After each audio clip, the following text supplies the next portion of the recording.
કંઈક મોટી ઉથલપાથલ થવા જઈ રહી છે, કંઈ મોટા ફેરફાર રાજ્ય સરકારમાં થવા જઈ રહ્યા છે અને આ ચર્ચા અથવા તો કહો કે આ અટકળો ચાલી રહી છે એને વેગ મળે એવું કંઈક રાજ્યમાં થયું છે, કારણ કે પુડુચેરીના ઉપરાજ્યપાલ કે કૈલાશનાથન ગુજરાતની મુલાકાતે આવ્યા છે અને મુખ્યમંત્રી સાથે તેમણે ગુપ્ત મુલાકાત કરી છે। હિરેન મારી સાથે જોડાયા છે। હિરેન, એક સમયના ગુજરાતના સુપર સીએમ કહેવાતા કે કૈલાશનાથન પુડુચેરીના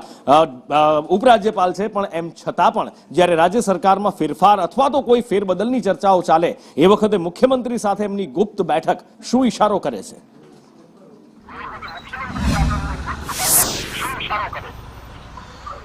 તો કે કૈલાશનાથન ગુજરાત કેડરના પૂર્વ સંધિ અધિકારી અને નરેન્દ્ર મોદી સમયથી મુખ્યમંત્રી કાર્યાલયમાં રહેલા, ગુજરાતમાં એક સમય સુપર સીએમ તરીકે પણ જાણીતા હતા અને તેમને પોંડુચેરીમાં લેફ્ટનન્ટ ગવર્નર તરીકે મૂક્યા પછી પહેલી વખત તેઓ ગુજરાત મુલાકાતે આવ્યા છે અને સામાન્ય રીતે કર્ટસી મુલાકાત હોય છે, પરંતુ મુખ્યમંત્રી ભૂપેન્દ્ર પટેલ સાથે લગભગ 2 થી 3 કલાક જેટલો સમય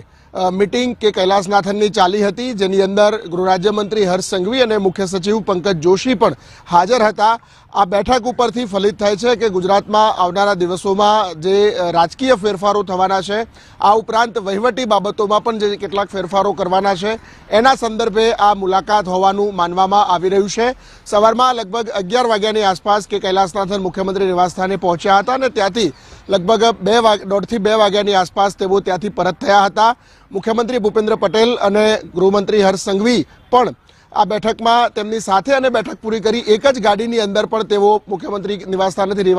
રવાના થયા હતા।